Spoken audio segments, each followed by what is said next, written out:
Winter sports look thrilling on camera, but one slip, one gust of wind, or one tiny mistake can turn everything deadly fast. From fatal luge runs to avalanches caught in real time, these are the most horrifying winter sports tragedies ever recorded. Nodar Kumaritashvili. On February 12, 2010, the opening day of the Vancouver Winter Olympics, 21-year-old Georgian luger Nodar Kumaritashvili took his final practice run down the Whistler Sliding Center track. It was supposed to be routine preparation for his Olympic debut. Instead, the cameras rolling that morning captured one of the darkest moments in Olympic history. The Whistler track had already gained a reputation as the fastest in the world, with sliders reaching speeds over 150 kilometers per hour, 93 miles per hour. Several athletes had complained during training that it was too dangerous, but officials pressed on. As Nodar entered the final curve, known as Curve 16, his sled veered slightly offline. Traveling at 144 kilometers per hour, he lost control, hit the wall, and was thrown off the track.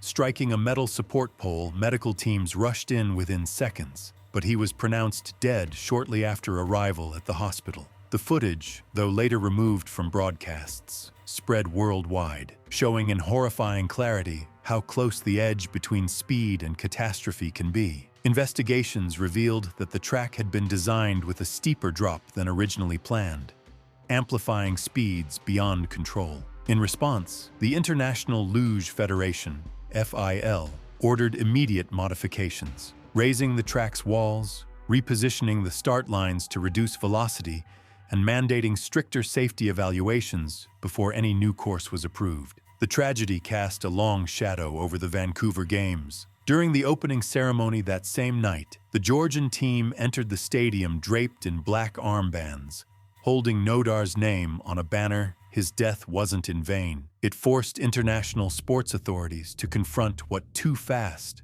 really meant. Since 2010, no Olympic luge track has been built without those safety revisions. Sarah Burke. At just 29, Sarah Burke was already a legend in freestyle skiing, a four-time X Games gold medalist, and one of the driving forces behind women's halfpipe being added to the Olympics. Fearless, graceful, and outspoken, she was known as the Queen of the Superpipe. In January 2012, during a routine training session at Park City Mountain Resort in Utah, Sarah was practicing a trick she had landed countless times, a flat spin 540. Witnesses, including fellow Olympians, later said it looked perfect until the final second. Her skis caught the edge of the pipe, sending her headfirst into the ice. Paramedics reached her within minutes and airlifted her to Salt Lake City Hospital. The accident was filmed by training cameras, showing how little room for error exists in high-altitude pipe sports. Despite being placed in a medically induced coma, Sarah succumbed to her injuries 9 days later. Her death stunned the skiing world. The Canadian Freestyle Ski Association and U.S. Ski and Snowboard Association launched joint safety reviews, leading to stricter helmet standards, new on-site medical protocols, and additional training limits for high-amplitude aerial maneuvers. In 2014, when women's halfpipe made its Olympic debut in Sochi, every competitor wore a small sticker with her initials, SB, on their helmets. Burke's legacy endures through the Sarah Burke Foundation, which funds young athletes and promotes injury prevention. Her husband, fellow skier Rory Bushfield, said it best. She didn't just change the sport, she gave it heart. If you're still watching, hit like and subscribe. The next stories only get colder. Kazimierz Skrzypecki and Ross Milne. The 1964 Winter Olympics in Innsbruck, Austria, were meant to symbolize a new era of peace and unity after World War II. Instead, they became remembered for the sport's most tragic start. In the span of just a few days, 2 athletes died during Olympic training. Polish-born British luger Kazimierz Skrzypecki and Australian downhill skier Ross Milne. On January 23, 1964, Skrzypecki lost control of his sled on a high-speed curve, slamming into the icy wall and suffering fatal head injuries. He was one of the first lugers ever to die in Olympic preparation, an event caught by local television crews filming test runs. Just one day later, 19-year-old Ross Milne crashed during downhill training on Patcher Mountain. Witnesses said he swerved to avoid a crowd of spectators who had wandered too close to the course. Traveling over 100 kilometers per hour, he struck a tree and died instantly. The consecutive tragedies shocked the world and nearly caused the Games to be canceled. Instead, they forced immediate overhauls. Safety nets, spectator barriers, and mandatory medical inspections for all athletes became standard for Olympic alpine and luge events. Innsbruck's legacy became a turning point, not for glory, but for safety. For the first time, the IOC acknowledged that extreme winter sports required modern risk management, not just courage. Dennis Ten. Olympic bronze medalist Dennis Ten wasn't competing when tragedy struck, but his death remains one of the most shocking losses in winter sports history. Caught indirectly on CCTV. Born in Almaty, Kazakhstan, Ten was a national hero, a figure skating prodigy who won bronze at the 2014 Sochi Olympics and silver at the 2013 World Championships. On July 19, 2018, he parked his car near his apartment complex in central Almaty after a morning training session. Two men were caught on surveillance trying to steal his car mirrors. When Dennis confronted them, a scuffle broke out. One of the thieves stabbed him in the thigh, severing his femoral artery. Despite being rushed to the hospital, he bled to death within minutes. Security footage from nearby shops and traffic cameras captured the moments before and after the attack, shocking fans worldwide. The murder prompted a massive outpouring of grief in Kazakhstan and across the global skating community. Within months, the government enacted tougher laws against violent theft and installed thousands of new public surveillance cameras in Almaty and Astana. His killers were caught within days, sentenced to 18 years in prison each. Today, the Dennis Ten Foundation supports young skaters and organizes the Dennis Ten Memorial Ice Show annually, turning one of sport's darkest moments into a beacon of perseverance. Matilda Rappaport. In July 2016, Matilda Rappaport, one of Sweden's most promising freeskiers, arrived in the Chilean Andes to film a promotional video for Ubisoft's video game Steep. The shoot was meant to showcase the breathtaking speed and freedom of skiing off-piste, away from marked trails. What unfolded was captured, in part, by production cameras that would later become evidence in a tragedy that shook the sports world. Conditions that week were treacherous: heavy snowfall, unstable ice layers, and strong winds. Despite this, the crew continued filming near the Farallones region. On July 14th, while Matilda descended a steep slope, a massive avalanche broke loose above her. In seconds, she disappeared under tons of snow. Ski patrollers and rescue crews reached her within 15 minutes and dug her out, but she had been buried too long. Matilda was airlifted to a Santiago hospital, where she fell into a coma and died 4 days later. The accident was fully documented by nearby cameras, leading to an intense investigation into risk management on film sets involving extreme sports. The findings were grim. Avalanche warnings had been issued that morning, and the route was classified as high risk.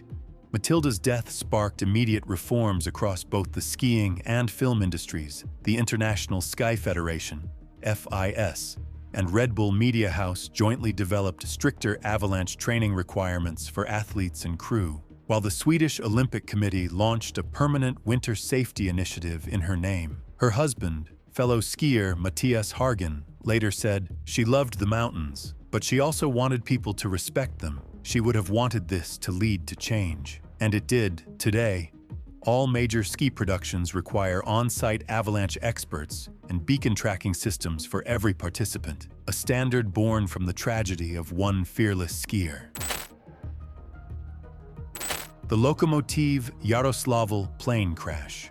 On September 7, 2011, the Lokomotiv Yaroslavl ice hockey team boarded a Yak 42 passenger jet at Tunoshna Airport, heading to Minsk, Belarus. for their first game of the KHL season. It was a crisp, clear day, and television crews were at the airport to capture the team's cheerful send-off. Minutes later, those same cameras recorded one of the most devastating disasters in sports history. Just after takeoff, the plane failed to gain altitude and clipped a radio tower near the Volga River. It burst into flames and crashed onto the riverbank, leaving a trail of debris. Of the 45 people on board, 44 were killed instantly. The only survivor, flight engineer Alexander Sizov, suffered severe burns, but lived to recount the final moments. Among the dead were some of hockey's brightest stars, team captain Karol Rachunek, Pavel Demitra, and Carlos Grastins. Veterans of the NHL and Olympic circuits. Footage of the aftermath spread globally, leading to public outrage over the condition of older Russian aircraft. The Interstate Aviation Committee, MAK, determined that the pilots had attempted takeoff with the brakes partially engaged, a mistake linked to inadequate training on that aircraft model. The tragedy prompted sweeping aviation reforms in Russia. Outdated Yakovlev planes were grounded, pilot retraining became mandatory, and the KHL established a dedicated aviation safety commission for all teams. Every year on September 7th, hockey arenas across Europe dim their lights before face-off in honor of Lokomotiv. The rebuilt team, composed of new recruits and survivors' families, returned to the ice in 2012 under the motto, "We will never forget."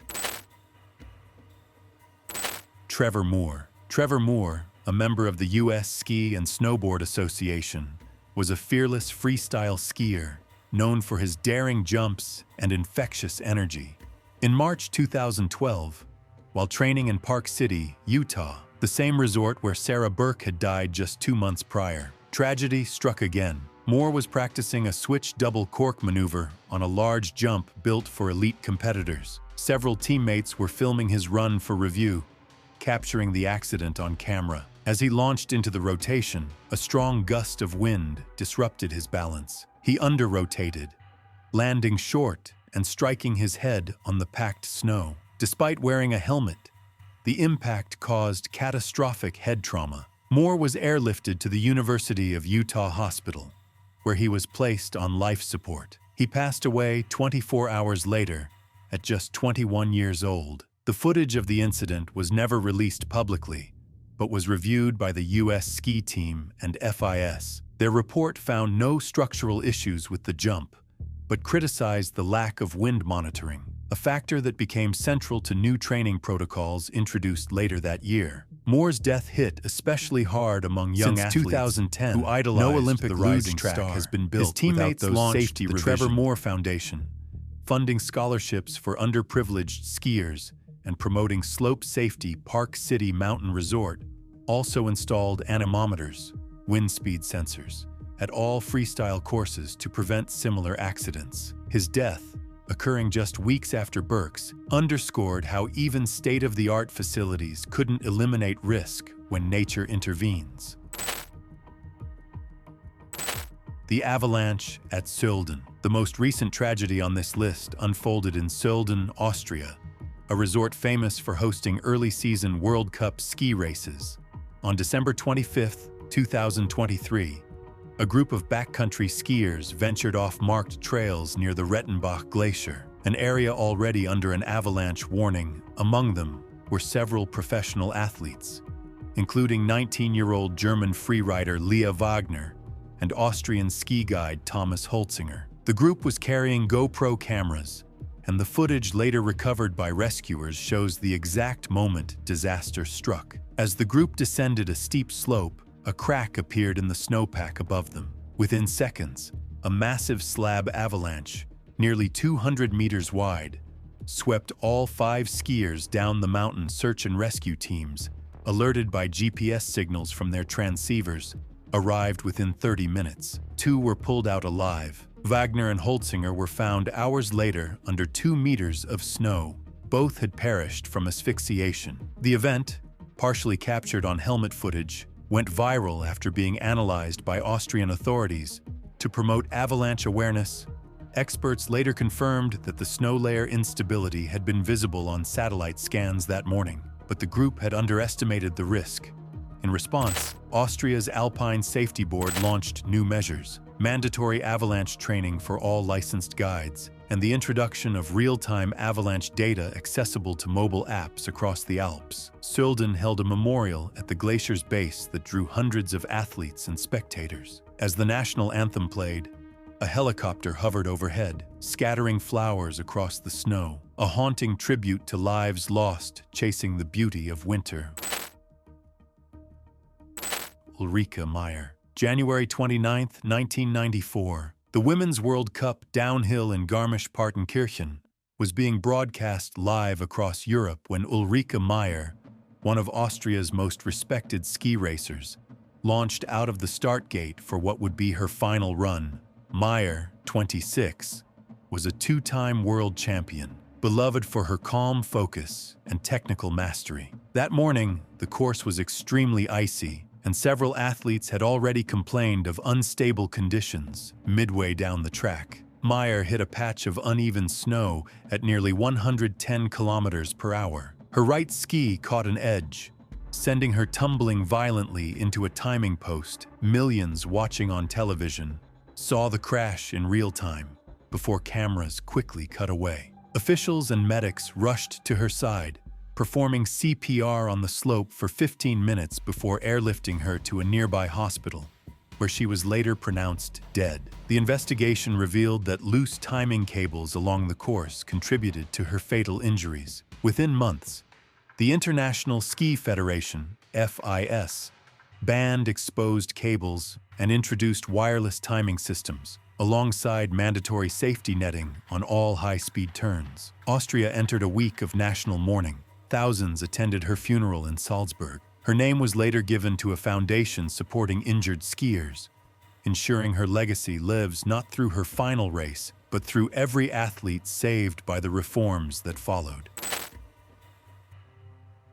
The French Alps avalanche. Chamonix. Chamonix, France, the birthplace of alpinism and a haven for thrill seekers, became the scene of horror on February 9, 1999, when a massive avalanche descended upon the village of Montreuil, just outside town. The avalanche, triggered by heavy snow and rising temperatures, was filmed accidentally by a tourist recording the mountain scenery from a nearby chalet. Within seconds, the serene white slope turned into a roaring wall of snow, engulfing homes and lodges below. The avalanche struck with such force that entire houses were lifted from their foundations. Rescue workers, locals, and soldiers dug frantically for survivors. In the end, 12 people were killed, including several skiers returning from an off-piste run. The footage, broadcast later by France 2, shocked the nation. The tragedy led to criminal charges against the local mayor and mountain safety officials, accused of failing to close the danger zone despite repeated warnings. Out of the devastation came one of Europe's strictest avalanche risk management systems. France implemented the Plan de Prévention des Risques Naturels, which classifies mountain zones by stability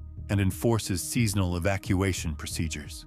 Today, Chamonix remains a global hub for extreme sports, but on the 9th of February each year, locals pause to honor the victims of Montreuil, whose loss reshaped how Europe monitors its mountains.